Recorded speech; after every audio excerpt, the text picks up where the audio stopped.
पूरा जो स्ट्रक्चर दिया गया है ये हमारी रीढ़ की हड्डी का स्ट्रक्चर दिया गया है। तो इसमें क्या है, there are 33 vertebrae in human backbone. मनुष्य की जो रीढ़ की हड्डी होती है उसमें 33 वर्टिब्राज होते हैं। तो इन वर्टिब्राज को हम किस प्रकार से समझेंगे, आइए इस वीडियो के माध्यम से समझते हैं। तो ये हमारा जो हिस्सा होता है C1, C3, C4, C6, ये हमारी ए डिस्क होती है जिनको बोलते हैं सर्विकल डिस्क या सर्वाइकल पैनल। इसको हम सर्विकल से डिनोट करते हैं। इसमें 8 डिस्क होती है, 8 डिस्क होती है जो किस प्रकार से हमारी बॉडी पे इफेक्ट डालती है, उसमें पूरा इस डायग्राम में बताया गया है। तो जो अगर हमारी डिस्क है अगर कंप्रेस होती है, जैसे कि हमारा चेहरे पे जो हमारा जो फेस का एरिया होता है उस पर अगर हमारा खिंचाव आता है, तो जो C1 और C1 से लेके जो C3 की जो डिस्क होती है, अगर ये हमारे डिस्क है वो हमारी कंप्रेस हो जाती है तो हमारे चेहरे पे खिंचाव आता है। अगर हमारे फेस पे खिंचाव, किसी भी प्रकार का खिंचाव वगैरह, ये किसके कारण आता है, तो ये हम अगर ज़्यादा झुक के पढ़ते हैं या फिर वो एक्टिविटीज़ करते हैं जिसमें हमें ज़्यादा झुकना पड़ता है, तो इस प्रकार की समस्याएं आती है। और यही कारण है कि जो हमारे चेहरे का खिंचाव हो जाता है। दूसरा इसका सबसे बड़ा कारण होता है किसी भी प्रकार का भारी वजन उठाना, उसके कारण भी ये डिस्क इफेक्टिव होती है। और जैसे ही हमारा डायफ्राम, फेफड़ा, C4 जैसे ही हमारा कंप्रेस होती है, C4 जो ये नेक के नीचे का हिस्सा होता है, इसमें C4, C5 होता है। जैसे हमारा C4 कंप्रेस होता है तब हमें सांस लेने में दिक्कत होती है। इस प्रकार के जो पेशेंट होते हैं उनको जैसे दमा वगैरह की संबंधित समस्याएं हो जाती हैं। अगर हमारे गुरुकुल में आप इस प्रकार की समस्याओं को लेकर आते हैं, जैसे दमा हो गया या फिर C1, C2 में कंप्रेशन हो गया, तो हम आसानी से उसको भी कायरोप्रैक्टर के माध्यम से ठीक कर देते हैं। अगर आपके शोल्डर में दिक्कत आती है तो इसमें क्या होता है, वैसे तो आप इस प्रकार ट्रीटमेंट में आपको ये हमारा जो बताने का उद्देश्य है इस वीडियो के माध्यम से, वो लोगों को एजुकेट करना है। आप प्लीज़ इसे घर पे ट्राई ना करें, क्योंकि हर आदमी की समस्याएं अलग अलग होती हैं। किसी में जब तक आप MRI ना कराएं तब तक इसका ट्रीटमेंट घर पे ना करें। C5 में दिक्कत होती है तो क्या होता है, जैसे हमारे C4, C5 में दिक्कत होती है तो हमारा जो ये एरिया होता है, शोल्डर्स का एरिया होता है, नेक से लेके शोल्डर का हिस्सा होता है, वो पूरी तरीके से इफेक्टिव हो जाता है, जिसमें आपको यहाँ आर्म्स के अंदर आपको खिंचाव महसूस होगा, या पूरा शोल्डर में पेन करेगा, या यहाँ तक जो आपके एल्बो है यहाँ तक खिंचाव रहेगा, आप ऊपर करने में भी असमर्थ रहेंगे। तो इस प्रकार की जो समस्याएं होती है वो अचानक वजन उठाने से या फिर आपने बाल्टी वगैरह उठाते हैं तब ये समस्याएं होती हैं। इस प्रकार की समस्याएं जैसे कि आपकी ये जो 2 फिंगर्स होती हैं इनमें खिंचाव आता है, ये तब आता है जब आपकी C7 और C6 की डिस्क होती है, वर्टिब्राज होती है, वो खिसक के आगे की तरफ आ जाती है, तो तब ये आपको मतलब फिंगर जो खिंचाव होता है, ये इस प्रकार की समस्या होती है। जो C7 और C8 की समस्या होती है ये बेसिकली कम होती है। सबसे ज़्यादा जो समस्याएं होती हैं वो आपको C4, C5 की ही मिलेगी, और इसका ट्रीटमेंट इतना ज़्यादा क्रिटिकल भी नहीं होता है। अब पेशेंट अगर टाइम से इसका देखभाल करें तो इस समस्या को हम पूरी तरीके से निजात पा सकते हैं। तो आइए दूसरा वर्टिब्राज के बारे में जानते हैं। नेक्स्ट हमारा रहेगा इसमें थोरेसिक के बारे में।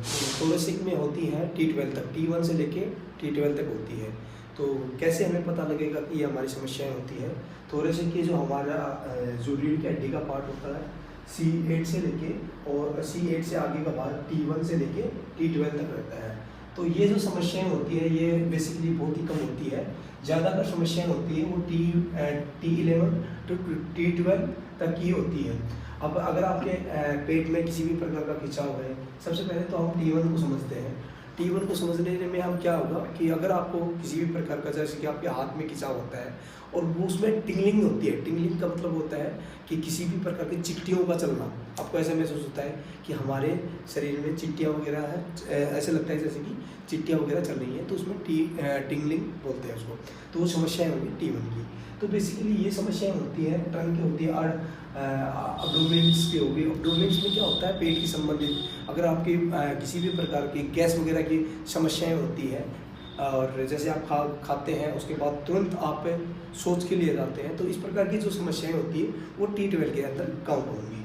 तो T12 और T1 T7 और T11 तक कैलकुलेट होंगी। जो T11 से लेकर और T12 में क्या आता है, इजुकुलेशन। इजुकुलेशन क्या होता है, इसको समझने के लिए आप समझें T11 से लेकर T12 जब हमारी ये हमारा इजुकुलेशन पार्ट होता है, इसका जो T12 होती है ये यहाँ से लेके नीचे की तरफ जाती है।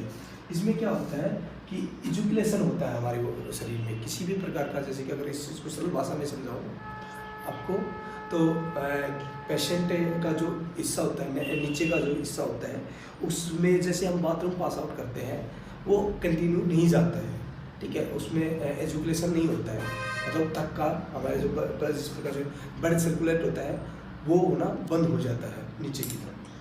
तो ये बहुत कम होती है, इतना ज़्यादा इतना हमारे जो रीढ़ की हड्डी होती है वो जो T1 का सरफेस होता है वो बहुत ही कम होता है, ज़्यादातर इफेक्ट होता है वो लंबर की समस्याएं होती हैं। तो ये बहुत ही बेसिकली बहुत ही ज़रूरी है। ये हिस्सा 100 में से हमारे पास जितने भी पेशेंट आते हैं उनमें से 80 to 85% पेशेंट होते हैं वो लंबर के प्रॉब्लम होते हैं। लंबर का ही जो एरिया होता है उसका वो इन्फेक्ट होता है। तो L2, L3, L4, L5 इसमें L1 की समस्या है। L1, L1 यहाँ जो हिस्सा होता है L1 का होता है, ये हिस्सा L1 to L2 इसमें क्या होता है कि अगर आपको समस्या आपके हिप के अंदर है, हिप का मतलब मीन्स होता है कि आपके कुल्ले के बिल्कुल सेंटर ऑफ द हिप, मतलब कुल्ले के अंदर का जो हिस्सा होता है यहाँ की नीचे की तरफ होता है, उसमें अगर आपको दर्द हो रहा, काफ़ी तेज़ पीड़ा होती है, तो उसमें आपको हिप की समस्या होती है, वो L1, L2 की समस्याएं होती है। अगर आपकी डिस्क है L2 और L1 है वो कंप्रेस हो गए ड्यू टू कोई प्रेशर उठाने के कारण या किसी भी कारण से आपको अगर हो गई है, तो आपकी वो जो समस्याएं होगी वो L1 to L2 में काउंट की जाएगी। बेसिकली सबसे ज़्यादा दिक्कत होती है वो L3, L4, L5, S1 में समस्याएं होती है। अगर आपका या हिप से लेके नीचे तक का इफेक्टिव हो, यहाँ से आपको इतना दर्द हो रहा है, आप थोड़ी देर चलते हैं तब दर्द होता है, अगर आप एक जगह लंबे समय तक खड़े रहते हैं तब भी आपको दर्द होता है, या झुकते समय आपको ये परेशानी हो रही है, तो ये समस्या आपके L3, L4 और S1 की समस्याएं होती है। इसका जो दर्द होता है वो हमारे हिप से लेके नीचे से लेके हमारा जो AD होती है और जो अंगूठे से अगली 2 उंगलियां होती हैं उसमें इफेक्ट डालती हैं। इतना दर्द होता है, जैसे आप 2 कदम चलोगे तो ये दर्द इतना सहनीय होगा कि आप 2 कदम भी नहीं चल पाओगे। तो अगर आपकी ये डिस्कम्प्रेस होती है तो आपको फुट से लेके और नी घुटने तक आपका इफेक्ट करेगी। तो ये इसका अगला जो हिस्सा होता है ये सेक्रम का हिस्सा बोला गया है, हमारे जो रीढ़ की हड्डी में होता है इसको सेक्रम बोला गया है। आगे का जो लास्ट होता है ये होता है कोकुवेल, इसमें समस्याएं बहुत कम होती हैं, सेक्रम तक ही होती है ज़्यादातर। आपको अगर पेनियल इरेक्शन है, मतलब कि आपके पेनिस में अगर नाव की संबंधित समस्याएं हैं तो ये पेनियल इरेक्शन के कारण होता है। जैसे ही आप सेक्स करते हैं उस समय आप अपने पार्टनर के साथ आप बिस्तर में आते हैं तब आपका इजेक्शन होना स्टार्ट हो जाता है, मतलब कि आपके जैसे तनाव आएगा और पेनिस में तनाव ऑटोमेटिक खुद चला जाएगा। जब हमारी H2 ज़्यादा दिक्कत होती है, H2 के कारण जो कंप्रेस हो जाती है तब ये समस्याएं ज़्यादा होती है। तो ये इतनी गंभीर भी समस्याएं नहीं होती जिनका इजाफ़ नहीं होता, आराम से इनका इजाफ़ मिल जाता है। आप किसी योग्य थेरेपिस्ट से या योग्य कार्यप्रक्रिया से या योग्य फिजियोथेरेपिस्ट से अगर आप मिलेंगे तो आपको 100% इस प्रकार की समस्याओं का निजात मिलेगा। हमारा जो पंचतत्व राजीव दीक्षित गुरुकुल है ये भी इसी प्रकार की समस्याओं पर काम करता है और हमने 10,000 से इसके हमने रिजल्ट दिए हैं। जो हमारा यूट्यूब चैनल पंचतत्व राजीव दीक्षित गुरुकुलम है उस पर भी आपको इसके हज़ारों रिजल्ट मिलेंगे। जो हमारा नरेंद्र वर्मा के नाम से फेसबुक पेज है उस पर भी हमने हज़ारों इसके रिजल्ट दे रखे हैं। मैं सभी भाइयों से एक ही अनुरोध करता हूँ, अगर आप कहीं से भी हो, भारत से कहीं बाहर हो, तो भी हमारी जो दवाई है आपके माध्यम से, आप कुरियर के माध्यम से आप तक पहुंचाई जा सकती है। अगर आप इसको घर बैठे ट्रीटमेंट करना चाहते हैं तो घर बैठे भी कर सकते हैं, लेकिन आप सबसे पहले गुरुकुल के पास अपना जो रिपोर्ट है किसी भी प्रकार का, MRI है या फिर आपने किसी प्रकार CT स्कैन वगैरह करवा रखा है, तो आप बिल्कुल जो हमारे नंबर दिए गए हैं गुरुकुल के इस पैनल में, आप उनको भेजें। हम आपको बिल्कुल निःशुल्क आपको बताएंगे कि आपको किस प्रकार से इसका ट्रीटमेंट करना है। प्लीज़ आप घर बैठ के इसका चिकित्सा ना करें, क्योंकि घर बैठ के अगर आप चिकित्सा करते हैं तो इसके आपको बहुत सारे नेगेटिव इम्पैक्ट आपकी बॉडी को भुगतने पड़ सकते हैं। अगर आप आगे हम इस वीडियो में बात करेंगे कि किन पेशेंटों को घर बैठ के अपनी फिजियोथेरेपी करवानी चाहिए और कौन ऐसे पेशेंट है जिनको फिजियोथेरेपी नहीं करवानी चाहिए।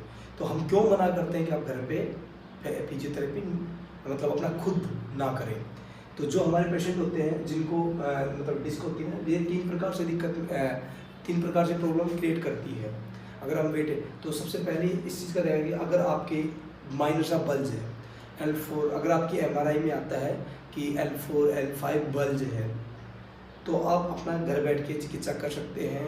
इसका आप हमारे गुरुकुल की दवाइयाँ लेके या फिर हीट पैड के माध्यम से, या हमारा गुरुकुल का जो सबसे बहुचर्चित उत्पाद है पेन रिलीफ बाम है, इसको लगा के आपके जो रीढ़ की हड्डी पे आप इसको लगा के सेक भी सकते हैं, तो इसका यूज़ भी कर सकते हैं। लेकिन ध्यान रहे, अगर आपकी MRI में किसी भी प्रकार का टीयर है तो आप घर बैठ के उसकी चिकित्सा ना करें, किसी योग्य चिकित्सक से ही उसकी चिकित्सा करवाएं। अगर आपकी MRI में आता है C4 C5 टीयर या फिर L4 L5 टीयर कहीं आता है TEAR टीयर, अगर आपकी रीढ़ की हड्डी में कहीं भी टीयर आता है तो आप उसका घर बैठ के चिकित्सा ना करें, क्योंकि टीयर का मतलब होता है कि आपकी डिस्क है वो फट के बाहर आ गई है, किसी प्रकार का कंप्रेशन, वो डिस्क फटने के कारण बाहर आ गई है, तो उसकी चिकित्सा आप एक न्यूरोथेरेपिस्ट से या जो न्यूरोसर्जन होते हैं वही इसकी चिकित्सा प्रॉपरली कर सकते हैं। तो ये था हमारा वीडियो। अगर आपको ये हमारा वीडियो पसंद आए तो ज़्यादा से ज़्यादा लोगों तक शेयर करें। अगर आपको इसके संबंधित फिजियोथेरेपिस्ट या कायरोप्रैक्टिस या नेचुरोथेरेपिस्ट के बारे में या पूरा किसी भी प्रकार की समस्या आपको रीढ़ की हड्डी से रिलेटिव, तो आप हमारे गुरुकुल से जुड़ें, आपको निःशुल्क चिकित्सा दी जाएगी, किसी भी प्रकार का कोई पैसे चार्जेस वगैरह नहीं होते। अगर आप थेरेपी आप घर बैठे लेना चाहते हैं तो इस प्रकार की फैसिलिटी भी हमारा गुरुकुल अब अवेलेबल कर रहा है। अगर हमारी माताएं बहनें जो एक महिला थेरेपिस्ट से अगर अपना इलाज करवाना चाहती हैं तो उसकी भी व्यवस्था हमारे गुरुकुल ने कर दी है। हमारे जो अभी रिसेंटली हमारे जो महिला थेरेपिस्ट हैं उन्होंने भी अपना गुरुकुल ज्वाइन कर लिया है, तो आप उनसे भी अपनी थेरेपी करवा सकते हैं। आप उसका कोई भी आपसे इतना चार्ज नहीं लिया जाएगा, वो गुरुकुल की माइनर पर्ची होती है, वो आपकी श्रद्धा के अनुसार आप कटवा सकते हैं। तो ये था आज का हमारा विषय। हम अब लेते हैं अलविदा। धन्यवाद, और राजीव भाई को यूट्यूब पे जरूर सुने। धन्यवाद।